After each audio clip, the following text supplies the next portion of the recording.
രമേഷ്, ഈ reporter channel ആദ്യം നികേഷ് കുമാർ തുടങ്ങുന്നു. പിന്നെ അത് വളരെ ഒരു നിലംപതിക്കുന്ന അവസ്ഥയിലേക്ക് എത്തുന്നു. അവിടെ നിന്ന് വീണ്ടും പുതിയൊരു മാനേജ്മെൻറ്റ് ഏറ്റെടുക്കുന്നു. അത് വീണ്ടും കുതിക്കുന്നു. പക്ഷേ ഇപ്പോൾ പുറത്തു വരുന്ന വാർത്ത ആ ചാനലിലെ ജീവനക്കാരെ സംബന്ധിച്ചിടത്തോളം തന്നെ വളരെ അമ്പരപ്പിക്കുന്നതാണ്. അതിൻ്റെ സുരക്ഷാ ക്ലിയറൻസ് കേന്ദ്ര സർക്കാർ റദ്ദാക്കിയിരിക്കുന്നു എന്നാണ് ഇന്നലെ ഹൈക്കോടതിയിൽ കേന്ദ്ര സർക്കാർ സമർപ്പിച്ച സത്യവാങ്മൂലത്തിൽ നമുക്ക് മനസ്സിലാക്കാൻ കഴിയുന്നത്. അതായത് ഇന്ത്യ വിഷനിൽ നിന്നാണ് റിപ്പോർട്ടർ ടി വി തുടങ്ങുന്നത്. നികേഷ് കുമാർ ഒരു അതിഗംഭീര തുടക്കം തന്നെ നികേഷ് കുമാർ റിപ്പോർട്ടർ ടി വിക്കും സമ്മാനിച്ചിരുന്നു എന്നുള്ളതാണ് വസ്തുത. നമ്മൾ പെട്ടെന്ന് ശ്രദ്ധിക്കപ്പെട്ടു. അല്ല, ഇന്ത്യ വിഷനിലും നികേഷ് കുമാറിന് താഴത്തൊരു ന്യൂസ് ചാനൽ തുടങ്ങി എന്നുള്ള വലിയ പ്രധാനപ്പെട്ട കാര്യമായിരുന്നു. കേരളത്തിലെ വാർത്താ മാധ്യമ ടി വി മാധ്യമരംഗം പൊളിച്ചെഴുതിയാൽ അദ്ദേഹത്തിന് വലിയൊരു പങ്കുണ്ട്. അദ്ദേഹത്തിൻ്റെ ഒരു അഗ്രസീവ് വാർത്ത അതൊക്കെയുണ്ട്. അങ്ങനെ റിപ്പോർട്ടർ ടി വി വരുന്നു. റിപ്പോർട്ടർ ടി വിക്ക് വലിയ മുന്നേറ്റം തുടക്കത്തിലുണ്ടായി. പിന്നെ അതിന് ഒരു താഴ്ച ഉണ്ടാകുന്നതെന്ന് പറഞ്ഞാൽ അദ്ദേഹം മത്സരിക്കാൻ പോയപ്പോഴാണ്.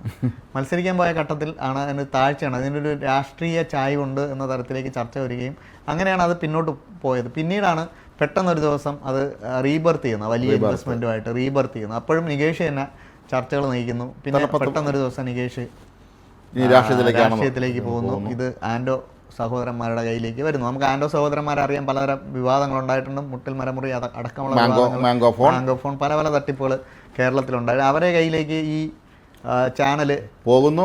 അതിൻ്റെ നൈതികതയെക്കുറിച്ചുള്ള ഒരുപാട് ചർച്ചകൾ. കാരണം ഇത്രയും ക്രിമിനൽ കേസിൽ പ്രതികളായിട്ടുള്ള ആളുകൾ ഒരു ചാനൽ വാങ്ങി അവർ തന്നെ ആ ചാനൽ പോയിരുന്ന് ലൈസൻസ് കിട്ടാൻ ക്രിമിനൽ കേസ് പാടില്ല എന്നൊക്കെ നിയമമുണ്ട്. ഉണ്ട്. കാരണം നമ്മുടെ ജോലി ചെയ്യുന്ന ചാനലിൽ തന്നെ നമുക്ക് മുൻ അനുഭവം ആർക്കെങ്കിലും ഇതിന്റെ പ്രധാനപ്പെട്ട തലപ്പത്തിരിക്കുന്ന ഒരാൾ ഡയറക്ടേഴ്സിന് ക്രിമിനൽ കേസ് ഉണ്ടെങ്കിൽ ചെറിയൊരു കേസ് ആണെങ്കിൽ പോലും ലൈസൻസ് കിട്ടത്തില്ല. പക്ഷേ ആ ലൈസൻസ് റിപ്പോർട്ടർ ഇത്രയും കാലം നന്നായിട്ട് പോകുന്നു.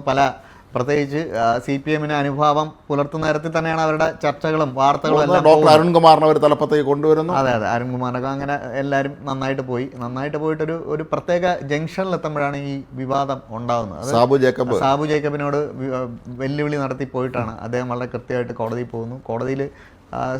കോടതിയിൽ അറിയിച്ചിരിക്കുന്ന കാര്യം വാർത്താ വിതരണ പ്രക്ഷേപണ മന്ത്രാലയ സുരക്ഷാ ക്ലിയറൻസ് ഇല്ലാതെ സ്ഥാപനം പ്രവർത്തിക്കുന്ന ഒരു മാധ്യമ സ്ഥാപനം. നമ്മുടെ നാട്ടിൽ ഒരിക്കലും ഒരു ഇലക്ട്രോണിക് മീഡിയയിൽ അല്ലെങ്കിൽ ആരാണെങ്കിൽ പിന്നെ സുരക്ഷാ ക്ലിയറൻസ് ഇല്ല പ്രവർത്തിക്കാൻ പറ്റും. ഇവിടെ നേരത്തെ മീഡിയ ഔണിന് ഇത്തരം ഒരു പ്രശ്നം വന്നിരുന്നു. പക്ഷേ മീഡിയ ഔണിന് പ്രശ്നം ഉണ്ടായപ്പോൾ മീഡിയ ഔണിന് അത് കോടതിയിൽ പോയിട്ട് അതിനെ മറികടക്കാൻ പറ്റിയെന്ന് പറഞ്ഞാൽ അവർക്കെതിരെ ഒരു ഏകപക്ഷീയ നടപടികൾ ഉണ്ടായി എന്നൊക്കെ പറഞ്ഞിട്ടാണ് അത് മറികടന്ന് പിന്നെ അത് സെറ്റിലായി പോയി. പക്ഷേ ഇവിടെ എന്ന് പറഞ്ഞാൽ കോടതി ഇന്നലെ പറഞ്ഞിരിക്കുന്നത് സുരക്ഷാ ക്ലിയറൻസ് കേന്ദ്ര സർക്കാരിന് ഇഷ്ടമുള്ള അനുയോജ്യമായ തീരുമാനം എടുക്കാൻ ഹൈക്കോടതി പറഞ്ഞിരിക്കുകയാണ്. അതിന് അവരെ നിന്ന് മറുപടി വാങ്ങിച്ചിട്ട് ഒരിക്കലും ഇതിന് അവർക്ക് കൃത്യമായ മറുപടി കൊടുക്കാൻ പറ്റുമെന്ന് എനിക്ക് തോന്നുന്നില്ല. അതുകൊണ്ട് തന്നെ കേന്ദ്ര സർക്കാർ വളരെ ശക്തമായ നിലപാടിലേക്ക് പോകും. പ്രത്യേകിച്ച് റിപ്പോർട്ടർ ടി വിയും BJPയുടെ സംസ്ഥാന പ്രസിഡന്റ് രാജീവ് ചന്ദ്രശേഖറുമായിട്ടുള്ള ഒരു നിരന്തരമായ ഏറ്റുമുട്ടലും അവരുടെ കേസും ഒക്കെ നമ്മുടെ പൊതുസമൂഹത്തിന് മുമ്പിൽ ഒരുപാട് പ്രശ്നങ്ങളുണ്ട്. അതിനിടയിലാണ് ഈ സാബു ജേക്കബിൻ്റെ ഈ ഹർജി ഹൈക്കോടതിയിലെത്തുകയും അതിനെ അവർ ആദ്യം ലൈറ്റായിട്ട് എടുത്തു എന്ന് തോന്നുന്നു. പക്ഷേ അദ്ദേഹം വളരെ പ്ലാൻ ചെയ്തിട്ടാണ്, അല്ലെങ്കിൽ ബുദ്ധിപരമായിട്ട്, അല്ലെങ്കിൽ തെളിവുകളെല്ലാം ശേഖരിച്ചിട്ടാണ് ഹൈക്കോടതി പോയത്.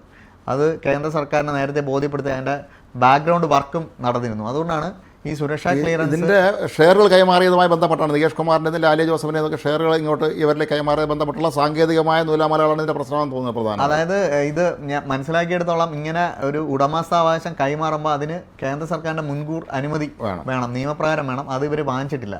അതുകൊണ്ട് തന്നെ അവർക്ക് ഒരിക്കലും ഇനി ഇപ്പോഴത്തെ എക്സിസ്റ്റിംഗ് ലൈസൻസുമായിട്ട് ഇത് മുന്നോട്ട് കൊണ്ടുപോകുമ്പോൾ അത് ക്യാൻസൽ ആവും. ഇപ്പോൾ ഉടമസ്ഥന്മാരെന്ന് പറയുന്ന ആളുടെ പേരിൽ ഇത്രയും കേസുകളുണ്ടെന്നുള്ളത് ലൈസൻസ് കിട്ടാനും ബുദ്ധിമുട്ടാണ്. പക്ഷേ കേന്ദ്ര സർക്കാരാണ് തീരുമാനം എടുക്കേണ്ടത്, അത് വേറൊരു കാര്യം. പക്ഷേ എന്നാലും എനിക്ക് ഇതിൽ വളരെ രസകരമായി തോന്നിയ വേറൊരു പോയിന്റ് എന്ന് പറഞ്ഞാൽ കേരളത്തിൽ പണ്ട് കാലത്ത് ഇത്തരം വിഷയങ്ങളൊക്കെ ഉണ്ടായാൽ ആരും വാർത്ത കൊടുക്കില്ല. ഒരു ചാനലിനെതിരെ വന്നാൽ വേറെ ആരും വാർത്ത കൊടുക്കില്ല. പക്ഷേ ഇന്നലെ റിപ്പോർട്ടർ ടി വിക്കെതിരായ ഈ വാർത്ത കേരളത്തിലെ മുഴുവൻ ചാനലുകളും വളരെ പ്രാധാന്യത്തോടെ കൊടുത്തിരുന്നു. റിപ്പോർട്ടർ ടി വിക്ക് ചില ചാനലുകളുടെ ഹെഡ്ലൈൻ വരെ റിപ്പോർട്ടർ ടി വി ആയിരുന്നു. ഇന്നത്തെ എല്ലാ പത്രങ്ങളിലും മനോരമ, സത്യം പറഞ്ഞാൽ മനോരമയും മാതൃഭൂമിയും അടക്കം എല്ലായിടത്തും ഇവരൊന്നും ഇങ്ങനെ ഒരു മാധ്യമ സ്ഥാപനത്തിൻ്റെ ഒരു വിഷയം വന്നാൽ അവരങ്ങ് ഒരു പ്രമുഖ മാധ്യമ സ്ഥാപനം മാത്രമേ കൊടുക്കുള്ളൂ. ഇവിടെ അല്ല, ഇത് കണ്ണടയ്ക്കും വെറുതെ. പക്ഷെ അങ്ങനെ ഒരു അവസ്ഥ മാറുകയും എല്ലാവരും വാർത്ത കൊടുത്തു. അതുകൊണ്ട് തന്നെ പൊതുസമൂഹം ഇത് അറിഞ്ഞു കഴിഞ്ഞു. അങ്ങനൊരു സംഭവമുണ്ട്, സുരക്ഷാ ക്ലിയറൻസ് ഇല്ല എന്ന വിഷയം പൊതുസമൂഹത്തിൽ ഇത് നമ്മുടെ നാട്ടിൽ പലർക്കും അറിഞ്ഞുകൂടാത്തൊരു കാര്യമാണ്. ഈ പൊതുസമൂഹത്തിൽ എത്തിയത് കൊണ്ട് തന്നെ ഇനി കേന്ദ്ര സർക്കാരിനും ഇതിൽ നിന്ന് പിന്നോട്ട് പോകാൻ പറ്റില്ല. അവരെന്ത് പറഞ്ഞവർ തുടരാൻ അനുവദിക്കാൻ പറ്റും.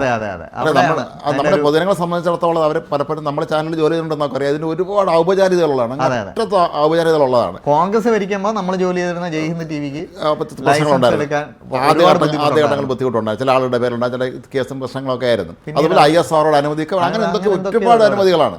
ഇത് നമ്മൾ വിചാരിക്കുമ്പോൾ ഒരു ചാനൽ തുടങ്ങി കിട്ടുക എന്നുള്ളത് വളരെ ബുദ്ധിമുട്ടുള്ള കാര്യമാണ്. മാത്രമല്ല നേരത്തെയൊക്കെ ചാനലുകൾ പലരും ചാനൽ ലൈസൻസ് പലരും നേരത്തെ എടുത്ത് സ്വന്തമാക്കി വെച്ചാൽ കച്ചവടം നടത്തുന്നൊരു പതിവുണ്ടായിരുന്നു. ഇനിയിപ്പോൾ അത് നടക്കില്ല എന്ന് ഇപ്പോൾ മോദി സർക്കാർ നേരെ തീരുമാനിച്ചു.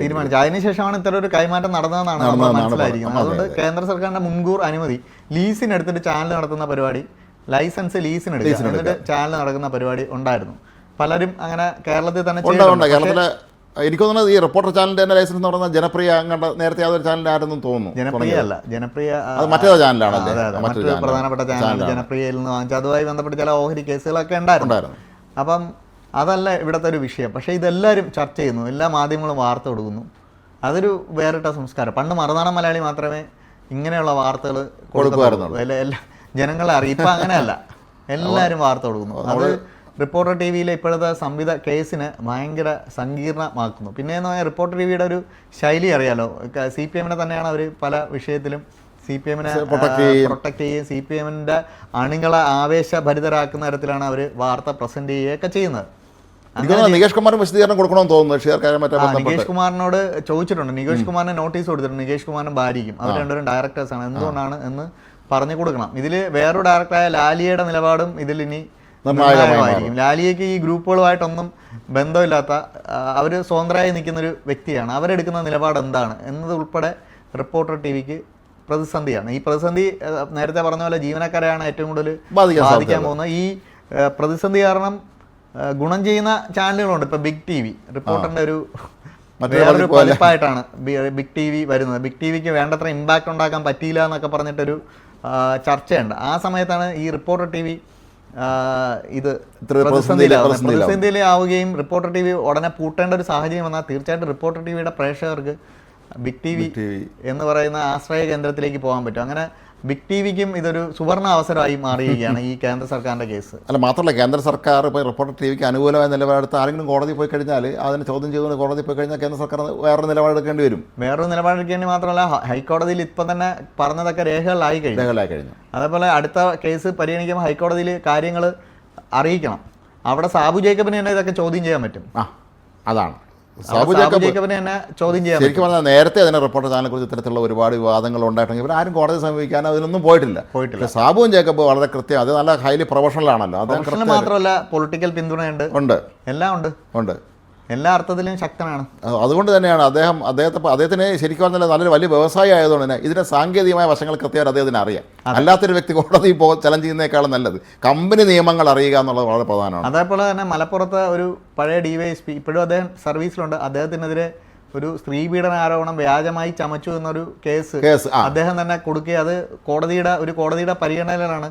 അത്തരം വ്യക്തികൾ അത്തരം സംഭവങ്ങളും കൂടെ ഇതിനോടൊപ്പം അയച്ചാൽ അദ്ദേഹം കൊടുത്ത പരാതിയും കേന്ദ്ര വാർത്താ വിതരണ പ്രക്ഷേപണ വകുപ്പിന്റെ പരിഗണനയിലുണ്ടെന്നാണ് ഞാൻ മനസ്സിലാക്കുന്നത്. നമ്മൾ ഈ അവസരത്തിൽ ശരിക്കും പറഞ്ഞാൽ നമ്മൾ ഇതുമായി നേരിട്ട് ബന്ധമല്ലെങ്കിൽ പോലും നമ്മൾ ഇന്നൊക്കെ നമ്മൾ ചിന്തിക്കേണ്ട ഒരു കാര്യം ഡോക്ടർ MK മുനീറിൻ്റെ കാര്യമാണ്. മലയാളത്തിൽ ആദ്യത്തെ ന്യൂസ് ചാനൽ തുടങ്ങി നികേഷ് അതിന് തലപ്പത്ത് വെച്ച അദ്ദേഹത്തിൻ്റെ വീടിന് ജപ്തി ഭീഷണി നേരിടുകയാണ്. ഇപ്പോൾ എന്തായാലും ലീഗരത്തെ സഹായിക്കുമെന്ന് തോന്നുന്നു. പക്ഷേ യാദൃച്ഛികം എന്നോണം ഈ ദിവസങ്ങളിൽ തന്നെ അത് അടുത്തടുത്ത ദിവസങ്ങൾ അത് സംഭവിച്ചു എന്നുള്ളതാണ്. ഇന്ത്യ വിഷൻ പണം മുടക്കിയാണ് മുനീറിന് ഈ അവസ്ഥ വന്നത് പറയുന്നുണ്ട്. അതെ, ആയിരിക്കാം. കാരണം അദ്ദേഹത്തിന് ഒരുപാട് പൈസ പോയിട്ടുണ്ട്. കാര്യം അന്നത്തെ കാലത്ത് ന്യൂസ് ചാനൽ നടത്തിക്കൊണ്ട് പോകുക തുടക്കത്തിൽ അത്ര എളുപ്പമായിരുന്നിരിക്കില്ല. പിന്നെ ലീഗിനകത്തുണ്ടായ ചില പ്രശ്നങ്ങൾ, ചില വാർത്ത കൊടുത്തു, മുഖം നോക്കാതെ വാർത്ത കൊടുത്തു. അപ്പോൾ ലീഗിനാക്കൾക്കെതിരെയൊക്കെ വാർത്ത കൊടുത്ത് കുഞ്ഞാലിക്കുട്ടിക്കെതിരെയൊക്കെ വാർത്ത വലിയ തോതിലുള്ള വിവാദങ്ങളും സൃഷ്ടിച്ചിരുന്നു. അപ്പോൾ ഏതായാലും ഇന്ത്യ വിഷൻ ഒരു പക്ഷവും പിടിക്കാതെയാണ് വാർത്ത, അത് നമുക്ക് ഉറപ്പാക്കി പറയാം, വാർത്ത കൊടുത്തിരുന്നത്. കേരളത്തിലൊരു പുതിയ മാധ്യമ സംസ്കാരം ഉണ്ടാക്കിയത് അവരാണ്, തത്സമയ വാർത്ത കൊണ്ടുവന്നത് അവരാണ്, എല്ലാവരാണ്. അതിൻ്റെ തുടർച്ചയാണ് റിപ്പോർട്ടർ. പക്ഷേ റിപ്പോർട്ടറിൽ കണ്ടത് ഈ മുനീറിനെ പോലൊരു മുഖമല്ല. അതാണ്.